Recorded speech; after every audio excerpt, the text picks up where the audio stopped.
Hello and a very good afternoon to all our viewers on Southern View. I'm Uma Sudhir. I come to you live from Hyderabad. I'm joined by Ashishu and we both will bring you all the news from the Telugu states. We also have my colleague Sam Daniel coming to you live from Tamil Nadu, and Deepak Bopanna and Ritu from Karnataka and Ashwin from Kerala to cover all the southern states for you, bringing you all the news and updates and breaking news from here. First news, big news coming in from Telangana, where in fact a case of cow vigilant violence has been reported. Yesterday in the evening is when a young man, Prashant, also identified as Sonu, was allegedly attacked by three other men, and they have been identified as Ibrahim, Qureshi and Mohsin, and all three of them are alleged to have called him in for negotiation. He went along with another person identified as Srinivas Kuruva, and both of them were talking to these people in Gatkesar area of Telangana, which falls under the Rachakonda Police Commissionerate reports. And what is now being alleged is that Sonu was shot at by Ibrahim. This was after heated arguments happened. What we understand is that Sonu was involved in protecting or some cow vigilantism, which meant that he was not allowing Ibrahim to illegally transport cow. And what the Rachakonda Police Commissioner Sudhir Babu has told NDTV is that there was loss allegedly of 1 crore rupees that was caused to Ibrahim because Sonu had stopped illegal transport of cow from happening. They were allegedly called in for those discussions, and subsequently Ibrahim is alleging that 5 lakh rupees was demanded as some kind of a settlement by this person, Sonu. Sonu is now admitted at Yashoda Hospital in Hyderabad, where several BJP leaders have gone in, and they are saying that this is a case of someone who was trying to protect cows being attacked by someone who they allege belongs to the AIMIM party. They are blaming both the Congress that is ruling in Telangana as well as the MIM party to which Ibrahim belongs. Let's listen to what the BJP chief, Mr. Ramchandra Rao, had to say to NDTV. He was there outside the DGP office to protest along with the BJP this kind of lack of protection for those who are trying to protect cows. How is cow protection related to this incident? Cow Protection Act is there. In Telangana, Cow Protection Act is not even applicable. The cow rakshaks are being attacked by MIM workers. The government is supporting them. We believe that today Revant Sarkar is not Revant Reddy Sarkar, it is Revantuddin Sarkar. We condemn the attack on our BJP and Go Rakshaks by Majlis Party, and the gun culture has been brought to Hyderabad. This type of culture politically is not good in democracy. So Congress Party is responsible for the growth of MIM. They are encouraging MIM to attack BJP workers.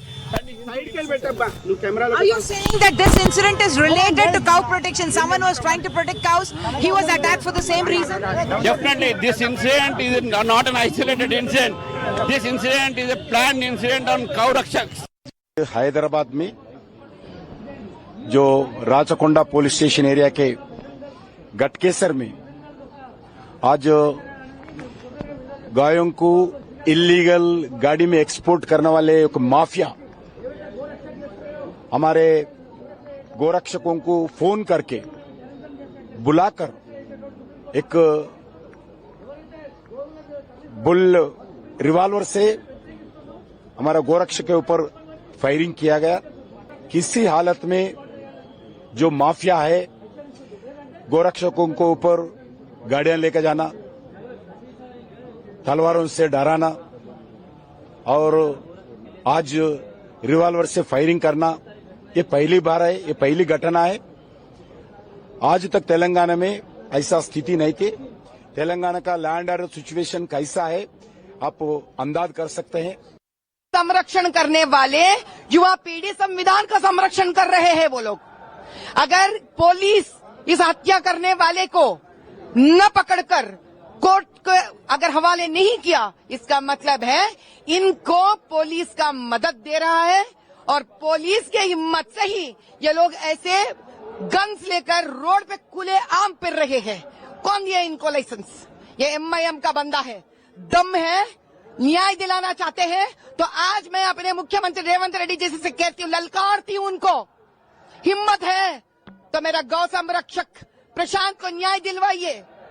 So the BJP workers here being taken away by the police, even as they were trying to do dharna in front of the DGP's office here in the heart of Hyderabad, I must say. The incident that happened at Ghadkesar where an alleged or reported Gaurakshak was said to have been shot at by a person identified as Ibrahim.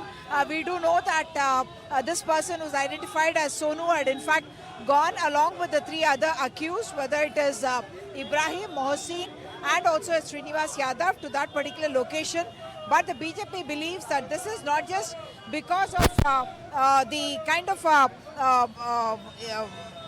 carelessness, or they say because the Congress government is not showing the will to stop these kind of actions by they are alleging that the person who was shot at Sonu is in fact someone who belongs to the AIMIM. They are alleging that Ibrahim belongs to the AIMIM. That's what Madhvi Lata, BJP leader, as well as Kishan Reddy and others have said. But they are targeting not just the MIM but also the Congress. And interestingly, this comes at a time when in the Jubilee Hills bypoll you have not just the BJP and the BRS candidates, but the Congress candidate being backed by the MIM, and that has come in for a lot of political criticism from the BJP, which is saying that while MIM is acting by itself, not partnering with the Congress in states like Bihar, in Telangana, they are choosing to partner with the Congress. MIM of course said that an assembly election is different from a bypoll, and that's why they have taken different stances. So Rajkona Police Commissioner Sudhir Babu has told NDTV that 3 of the accused, Srinivas, Ibrahim and Mohsin, have been arrested, and the 4th person, Qureshi, is also likely to be arrested in a very short while. Another big story that's breaking in Telangana is a fallout between Minister Jupalli Krishna Rao and a senior IAS officer, SAM Rizvi, who in fact resigned yesterday asking for voluntary retirement. The minister, however, says that he should not be allowed to take voluntary retirement. He has written to the Chief Secretary asking that criminal action should be taken against him. There is legal liability as well. Joining us for more details on this is my colleague Ashish. Ashish, the minister has alleged that Rizvi, the senior IAS officer, had not allowed for new tenders to be put for a hologram. Tell us more details about what kind of a fallout has happened between the minister, Mr. Jupalli Krishna Rao, and the IAS officer, Mr. Rizvi. So, the whole controversy came out in public when government notified transfer of, or in fact, release of SAM Rizvi, the senior bureaucrat who is also secretary of Excise Department. He was relieved from his post as a new appointment was done. Later on, it was informed to the media as well as to government machinery that Rizvi has opted for VRS, and his VRS has been sanctioned, in fact approved by the government of Telangana, and he has been relieved from his position. Later on, a letter of almost 4-page letter, it was started circulating in media. It was shared in media that where the excise minister Jupalli Krishna Rao, he has written to the Chief Secretary of State Telangana Ramakrishna Rao, requesting Ramakrishna Rao, or in fact suggesting Ramakrishna Rao that SM Rizvi should not be relieved because he has violated service protocol and several other violations are there. He also mentioned, the Minister of Science Minister also mentions about certain tender violation and how SM Rizvi allegedly he was trying to provide tender allocation to one particular company. Listening to what BRS has reacted on the whole minister versus bureaucrat fight. While the Chief Minister's office has approved the voluntary retirement of senior IAS Syed Ali Murtaza Rizvi, the excise minister, objecting this, has raised a suspicion over the rupees 500 crore tenders of the hologram of the liquor bottles. While excise minister's son was vying for the contract. At the same time, chief minister's son-in-law was also wishing to have the tender. During this tussle between the excise minister's son and CM son-in-law, the scapegoat has become the IOS officer, and with this pressure has stepped down, leaving his 10 years of service as senior IAS. The whole contracts and commissions issue in the Congress government has clearly dented the brand image of the Telangana state.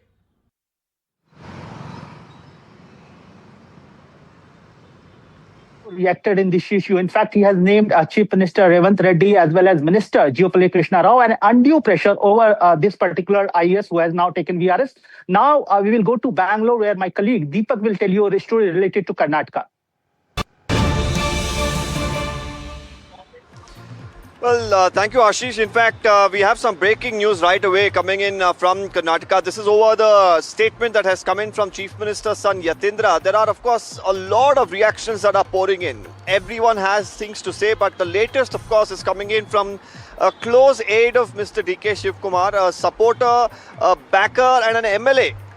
Who in the past, of course, has batted for DK Shivkumar to take over the reins from Chief Minister Siddaramaiah, and now says that Dr. Yatindra shouldn't have made these sort of statements. It doesn't augur well for a person in his position, and even goes on to an extent to say that he should know his boundaries because he's just an MLC and not an MLA.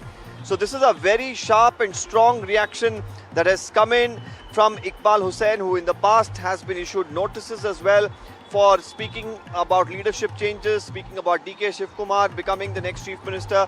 So now let's listen to what he had to say pertaining to Yatindra's statement. ಹೇಳಿಕೆ ಕೊಡಬೇಡದಾಗಿತ್ತು, ಗೊಂದಲ ಸೃಷ್ಟಿ ಮಾಡೋದು ಬೇಡ ಅಂಥೇಳಿ ನಾನು doctor Yathindra ಅವ್ರಿಗೆ ಹೇಳ್ತೀನಿ. ಇಂಥ ಹೇಳಿಕೆಯಿಂದ ಪಕ್ಷದಲ್ಲಿ ಗೊಂದಲಗಳಾಗ್ತವೆ. ಡಿ ಕೆ ಶಿವಕುಮಾರ್ ಅವರು ಸಮರ್ಥಕವಾಗಿ ಪಕ್ಷವನ್ನು ಸಂಘಟನೆ ಮಾಡ್ತಾ ಇದ್ದಾರೆ, ಪಕ್ಷವನ್ನು ಜೊತೆಲಿ ತಗೊಂಡು ಹೋಗ್ತಾ ಇದ್ದಾರೆ. ಒಂದು ಎತ್ತರದ ಮಟ್ಟಿಗೆ ಇವತ್ತು ಆಲೋಚನೆ ಮಾಡಿ ಇವತ್ತು ರಾಜ್ಯದಲ್ಲಿ ಸರ್ಕಾರ ಮುಂದೆನೂ ಕೂಡ 2028ಕ್ಕೂ ಕೂಡ ನಾವು ಸರ್ಕಾರ ರಚನೆ ಮಾಡಬೇಕಂಥೇಳಿ ಇವತ್ತು ಕೆಲಸ ಕಾರ್ಯ ಹಗಲು ಬೆಳಗ್ಗೆ ಕೆಲಸ ಮಾಡ್ತಾ ಇದ್ದಾರೆ. ಇಂಥ ಸಂದರ್ಭದಲ್ಲಿ ಇದು ಯಾರೇ ಆಗಲಿ, ನಾನೇ ಆಗಲಿ ಬೇರೆ ಯಾರೇ ಆಗಲಿ, ಇದು ಯಾರಿಗೂ ಶೋಭೆ ತರಲ್ಲ. ಈ ರೀತಿ ಹೇಳಿಕೆ ಕೊಡೋದು ತಪ್ಪು. ನಾನು ಅವ್ರಿಗೆ ಮನವಿ ಮಾಡ್ಕೊಳ್ತೀನಿ, ಇಂಥ ಹೇಳಿಕೆ ನೀವು ವಿಧಾನ ಪರಿಷತ್ ಸದಸ್ಯರಾಗಿದ್ದೀರಿ, ನೀವು ವಿಧಾನಸಭೆ ಸದಸ್ಯರಲ್ಲ, ವಿಧಾನ ಪರಿಷತ್ ಸದಸ್ಯರು. ನೀವು ಹಿತಿ ಮಿತಿ ತಾವು ಇಟ್ಟು ತಾವು ಮಾತಾಡಿದ್ರೆ ಮೇಲು ಅಂತ ನಾನು ಅಂದ್ಕೊಂಡಿದ್ದೀನಿ.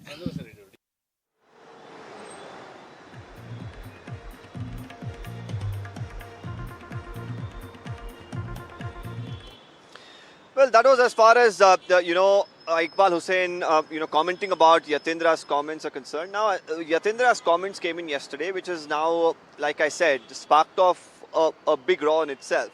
Now, he, while speaking at an event in Belagavi, went on to heap praises on Satish Jarkiholy, who is currently a PWD minister, who in the past, of course, has spoken about his ambitions to become the chief minister. He goes on to say that, Mr. Siddaramaiah, his father, is in the final leg of his political career and could be a margdarshak to somebody like Satish Jarkiholy, who holds similar idols like him.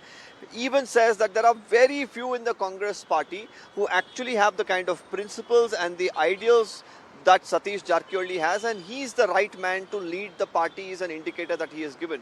Now, this really has set off the cats among the pigeons, and many of them who have been backing DK Shivkumar to take over the reins from Mr. Siddaramaiah says this is a particularly brazen attempt to really roadblock Mr. DK Shivkumar. How will it really fare in the days to come? As far as Mr. DK himself is concerned, he up until now has had a very poised reaction to all of this. But the BJP, on the other hand, has gone on to say that this is an indicator that there is going to be a churn come November or December, and it is Siddaramaiah's son himself who is trying to really put a roadblock to DK Shivkumar, who has his own aspirations to become the chief minister. So let's listen firstly to what Yatindra had to say and a host of political reactions that followed. ಅದು ಪಕ್ಷ ನಿರ್ಧಾರ ಮಾಡಬೇಕು. ನಾವು ಯಾರು ಅವರ ತಮ್ಮ ವೈಯಕ್ತಿಕ ಅಭಿಪ್ರಾಯವನ್ನು ಹೇಳಿದ್ದಾರೆ. ಆದರೆ ಅಂತಿಮವಾಗಿ ಪಕ್ಷ ಶಾಸಕರು ತೀರ್ಮಾನ ಮಾಡಬೇಕು. ಅದಿನ್ನು ಭಾಳ ದಿನಗಳಿದೆ, ಕಾದು ನೋಡೋಣ. ಇವತ್ತು ತಂದೆಯವರು ಈಗ ಇನ್ನೇನು ರಾಜಕೀಯ ಕೊನೆಗಾಲದಲ್ಲಿದ್ದಾರೆ, ಅವರ ರಾಜಕೀಯ ಬದುಕಿನ ಕೊನೆ ಘಟ್ಟದಲ್ಲಿದ್ದಾರೆ. ಅಂತ ಸಮಯದಲ್ಲಿ ಈ ರೀತಿ ವೈಚಾರಿಕವಾಗಿ ಪ್ರಗತಿಪರವಾದಂತಹ ಸಿದ್ಧಾಂತ ಇಟ್ಕೊಂಡಿರೋರಿಗೆ ಮಾರ್ಗದರ್ಶನ ಮಾಡೋದಕ್ಕೆ, ಅವ್ರಿಗೆ ನೇತೃತ್ವ ವಹಿಸ್ಕೊಳ್ಳೋಕೆ ಒಬ್ರು ನಾಯಕರು ಬೇಕು. ಜಾರಕಿಹೊಳಿ ಅವರು ಅಂತ ಒಂದು ಜವಾಬ್ದಾರಿ ವಹಿಸ್ಕೋತಾರೆ. ಕಾಂಗ್ರೆಸ್ ಪಕ್ಷ ಸಿದ್ಧಾಂತ ನಂಬಿಕೆ ಇಟ್ಕೊಂಡಿರುವಂತ ಎಲ್ಲ ರಾಜಕಾರಣಿಗಳಿಗೆ, ಯುವ ನಾಯಕರಿಗೆ ಅವ್ರು ಮಾದರಿಯಾಗಿ ನಮ್ಮನ್ನು ಮುನ್ನಡೆಸ್ತಾರೆ ಅನ್ನೋ ಒಂದು ನಂಬಿಕೆ ನನಗಿದೆ. ಸೊ ಹಾಗಾಗಿ ಈ ರೀತಿ ಒಂದು ತತ್ವಬದ್ಧತೆ ಇರುವಂತಹ ನಾಯಕ ಸಿಗೋದು ಬಹಳ ಕಷ್ಟ. ಅಂತ ಕೆಲಸನ ಜಾರಕಿಹೊಳಿ ಮಾಡ್ತಿದ್ದಾರೆ. ಅಂತ ಕೆಲಸ ಮುಂದುವರಿಸಲಿ ಅಂತ ಹೇಳಿ ನಾನು ಕೇಳ್ಕೊಳ್ತಾ, ತಂದೆಯವರು ಯಾವಾಗಲೂ ಕೂಡ ಸಾಮಾಜಿಕ ನ್ಯಾಯದಲ್ಲಿ ನಂಬಿಕೆ ಇಟ್ಕೊಂಡಿರುವಂತವ್ರು, ಕಾಂಗ್ರೆಸ್ ಜಾತ್ಯತೀತ ಸಿದ್ಧಾಂತ ನಂಬಿಕೆ ಇಟ್ಕೊಂಡಿರೋರು. ಅದೇ ಸಿದ್ಧಾಂತಗಳಲ್ಲಿ ಸತೀಶ್ ಜಾರಕಿಹೊಳಿ ಅವರು ಕೂಡ ನಂಬಿಕೆ ಇಟ್ಕೊಂಡು ಅದೇ ಪ್ರಕಾರ ನಡ್ಕೊಂಡು ಹೋಗ್ತಿರೋರು. 2028 ಆದಮೇಲೆ ಚುನಾವಣೆಗೆ ತಂದೆಯವ್ರು ನಿಂತ್ಕೊಳ್ಳಲ್ಲ ಅಂತ ಹೇಳಿದ್ದಾರೆ. ಸೊ ಅದಾದಮೇಲೆ ಆ ಕಾಂಗ್ರೆಸ್ ಸಿದ್ಧಾಂತನ ಇಟ್ಕೊಂಡು, ಜಾತ್ಯತೀತ ಸಿದ್ಧಾಂತ ಇಟ್ಕೊಂಡು ಎಷ್ಟೊಂದು ಜನ ರಾಜಕಾರಣಿಗಳು ಇದ್ದಾರೆ ನಮ್ಮ ಪಕ್ಷದಲ್ಲಿ, ಬಹಳಷ್ಟು ಯುವ ರಾಜಕಾರಣಿಗಳಿದ್ದಾರೆ. ಸೊ ಅವ್ರನ್ನೆಲ್ಲ ಅವ್ರು ಲೀಡ್ ಮಾಡಲಿ, ಅವ್ರಿಗೆಲ್ಲರೂ ಮಾರ್ಗದರ್ಶನ ಕೊಡಲಿ ಅಂತ ಅಷ್ಟೇ ನಾನು. ತಂದೆಯವರು ರಾಜಕೀಯದಲ್ಲಿ ನಿವೃತ್ತಿ ತಗೊಂಡ್ಮೇಲೆ ಆ ರೀತಿ ಸೈದ್ಧಾಂತಿಕ ರಾಜಕಾರಣ ಮಾಡೋ ಕೆಲವೇ ಅರ್ಹರಿರುವಂಥ ಕೆಲವೇ ಲೀಡರ್ಗಳಲ್ಲಿ ಸತೀಶ್ ಜಾರಕಿಹೊಳಿ ಅನ್ಸೋದು. ಅದು ಲೀಡರ್ಶಿಪ್ಪಿನ ಲೆಕ್ಕದಲ್ಲಿ ಮಾತಾಡಿಲ್ಲ ಅವರು ಮಾತಾಡಿದ್ದು ಸರ್ಕಾರದ ಪಕ್ಷದ ಬದ್ಧತೆ ಬಗ್ಗೆ, ಸಮಾಜದ ಬದ್ಧತೆ ಬಗ್ಗೆ ಮಾತಾಡಿದ್ದಾರೆ. ಸ್ವಾಭಾವಿಕವಾಗಿ ಸತೀಶ್ ಜಾರಕಿಹೊಳಿ ಅವರು ಹಿಂದೆ ಅಹಿಂದ ವರ್ಗದ ಆರ್ಗನೈಸೇಷನ್ ಅಲ್ಲಿ ಇನ್ವಾಲ್ವ್ ಆಗಿದ್ರಿಂದ ಅವರಿಗೆ ಆ ಬದ್ಧತೆ ಇದೆ ಅನ್ನೋ ಮಾತನ್ನ ಹೇಳಿದ್ದಾರೆ. ತಪ್ಪೇನಿಲ್ಲ. So now that's as far as the Congress leaders are concerned. The BJP believe that this is an attempt really by the Siddaramaiah camp to roadblock DK Shivkumar. They're also saying there's a possibility of the government collapsing, and they're ready if elections are going to happen. And they say that the truth of the political revolution is very, very much there, and it could happen in the month of November or December. Let's listen into what the BJP has had to say. ಯಾವಾಗ ಸರ್ಕಾರ ಬಿದ್ದೋಗ್ತೈತೋ ಗೊತ್ತಿಲ್ಲ, ಆ ಪರಿಸ್ಥಿತಿ. ಅವ್ರ ಮನೆ ಅಲ್ವರಿ, ಮನೆಯಲ್ಲಿ ಎಲ್ಲ ಚರ್ಚೆ ಮಾಡಿನೇ ಮಾಡಿರೋದು, ಇಲ್ಲಾಂದ್ರೆ ಅವರೇ ಕೇಳ್ತಾರೆ. ಜಾರಕಿಹೊಳಿ ಅವರು ಕೂಡ ಅದನ್ನ ನಾನು ಮೊದಲೇ ಹೇಳಿದ್ದೆ, ಸಿಎಂ ಆಗ್ತೀನಿ 28. ಅವರು ಅವತ್ತೇ ಡೆವಲ್ ಹಾಕ್ಬಿಟ್ಟವ್ರಿ. ಒಟ್ಟಿನಲ್ಲಿ DKಗೆ ತಪ್ಪಿಸ್ಬೇಕು, ಅದಕ್ಕೋಸ್ಕರ ಒಂದು ಕುತಂತ್ರವನ್ನ ಎಲ್ಲರೂ ಮಾಡ್ತಾ ಇದ್ದಾರೆ. ಕಾಂಗ್ರೆಸ್ ಪಾರ್ಟಿ ಆಂತರಿಕ ವಿಚಾರ, ನಾವೇನು ಅದ್ರ ಬಗ್ಗೆ ತಲೆ ಕೆಡಿಸ್ಕೊಳಲ್ಲ. ಸರ್ಕಾರ ಬಿದ್ದರೆ ಹೊಸ ಎಲೆಕ್ಷನ್ಗೆ ನಾವು ಹೋಗ್ತೀವಿ ಅಷ್ಟೇ.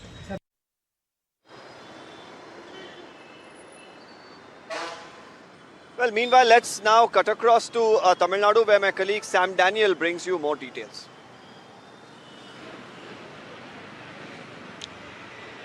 Thank you, Deepak. To begin with, a 2.5-year-old girl child fell into a stagnant rainwater pool adjoining her home outside Chennai at Mangadu last evening and died. Police say her parents were asleep at home when she was playing outside, and she fell accidentally into that vacant plot with rainwater stagnation. And she also got stuck with the bushes there. By the time the family realized she was missing and they found it was too late. She was rushed to the hospital, but authorities declared her to be dead. And her death marks the third rain-related death ever since the northeast monsoon intensified in Tamil Nadu. Just yesterday, 2 other women were killed after a house collapsed on their hut, killing both the mother and the daughter on the spot. Another political development, the AIADMK chief and leader of opposition, Edappadi Palaniswamy, has slammed the ruling DMK for the delay in appointment of the Tamil Nadu's DGP and head of the police force, saying it's a ploy by the ruling DMK to appoint an officer of its choice before the upcoming 2026 assembly elections. In fact, since August 31st, ever since the earlier DGP and head of the police force, Mr. Shankar Jeewal, retired, the government did not appoint a full-fledged DGP and head of the police force, but instead it chose to appoint a DGP in charge, appointing Mr. Venkatraman as the DGP in charge. It did not send the list of qualified officers to the UPSC as well, And recently, the empanelment committee in Delhi met and had recommended names, 3 names in fact, of which the state government is required to choose one and announce as the DGP. But that has not happened so far. It's in that context EPS has slammed the ruling DMK of having motives to appoint an officer of its choice. For the first time, the state's law minister Raghupati has denied these allegations and claims there was a delay in sending the names only because of a pending Supreme Court case. And even now, he blamed the central government of attempting to appoint an officer of its choice as the Tamil Nadu's DGP, ignoring the rights and the opinion of the Tamil Nadu government.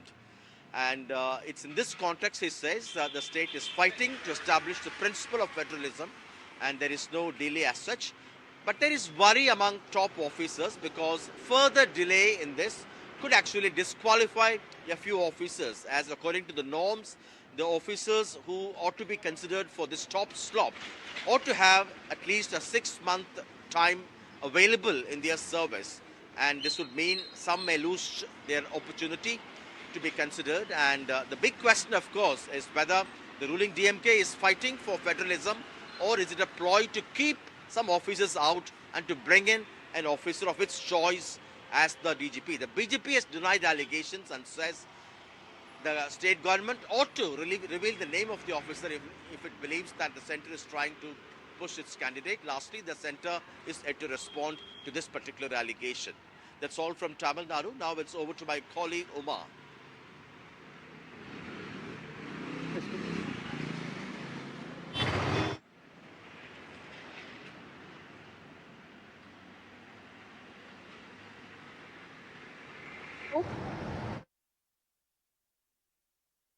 From Kerala is about the former administrative officer of Sabarimala Tirumala, the Devasthanam board, the Travancore Devasthanam board, being arrested by the SIT and being brought to Thiruvananthapuram. He is likely to be questioned along with the other sponsor Unikrishnan Poti, who has been in the news, and Murari Babu is said to have kind of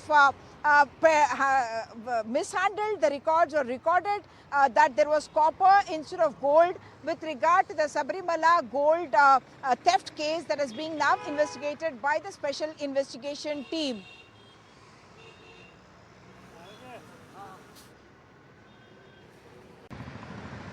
So the case comes up next for hearing on the 27th of October. Now we go across to my colleague Ritu for more news from Karnataka.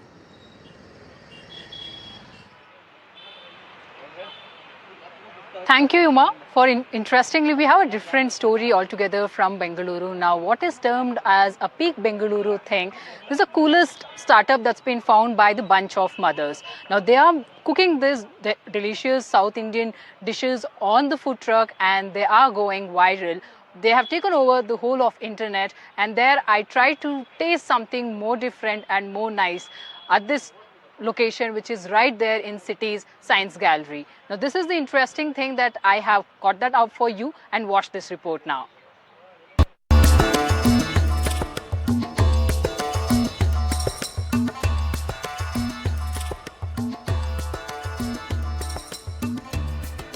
They say no restaurant can match the taste of home.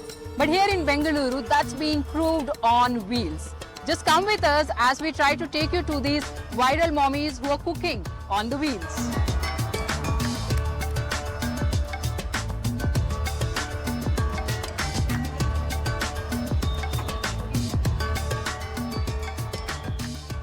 Bunch of customers with us who are here to taste this traditional food. In fact, on the table, one can only try to control. What's the best that you really like about this place? So it's basically like a plate full of mother's love that the kid in you can enjoy. So that's what keeps making me come back to the place again and again. I think the idea that I walk into this place and I see 3 women cooking is like super empowering. Just the sight is super inviting, and I think that's what makes me keep coming back here. I saw Kiran Mazumdar Shaw on her Twitter. She tweeted about this, the Science Center and the kitchen. And I was really amazed at the traditional food being served here, and it's something very just home-like, you know. The way the ladies, the moms welcomed, you know, it was like our own moms welcoming us to the place, and that's what brought me back again here today on a Sunday, and there's nothing best, you know, where you feel that comfort of home and the best food.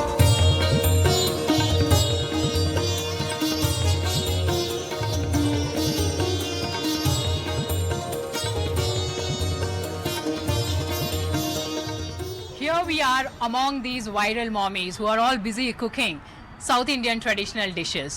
Now all that who wish to taste traditional food served by these viral mommies, this place is called as Scusi by Henchu, which is located in Bengaluru's Science Gallery. We as mothers, we prepare the food with love, affection and energy, and this, all the mothers have the hidden love, affection and also energy, which we have to put it together and make a dish and serve it to the people so that they can have a good energy. ಅದೇ ಬಂದ್ಬಿಟ್ಟು ನಮ್ಮ ಅಮ್ಮ ಮಾಡಿದ ಥರನೇ ಇದೆ, ತುಂಬ ತಿಂಡಿ ಚೆನ್ನಾಗಿದೆ ಅಂತ ಹೇಳ್ತಾರೆ, ಊಟ ಮಾಡಿದ್ರೆ ಊಟ ಚೆನ್ನಾಗಿದೆ ಅಂತ ಹೇಳ್ತಾರೆ, ಅದಕ್ಕೆ ನಮಗೂ ಖುಷಿ ಆಗುತ್ತೆ, ಅವ್ರಿಗೂ ಖುಷಿ ಆಗುತ್ತೆ. No doubt, here every meal has a story of love, care and togetherness. Cheers to mothers. With video journalist Govind, Ritu Raj Purohit for NDTV in Bengaluru.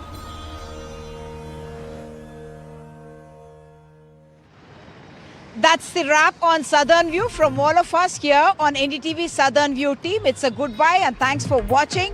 More news coming up on the other side of a very short break.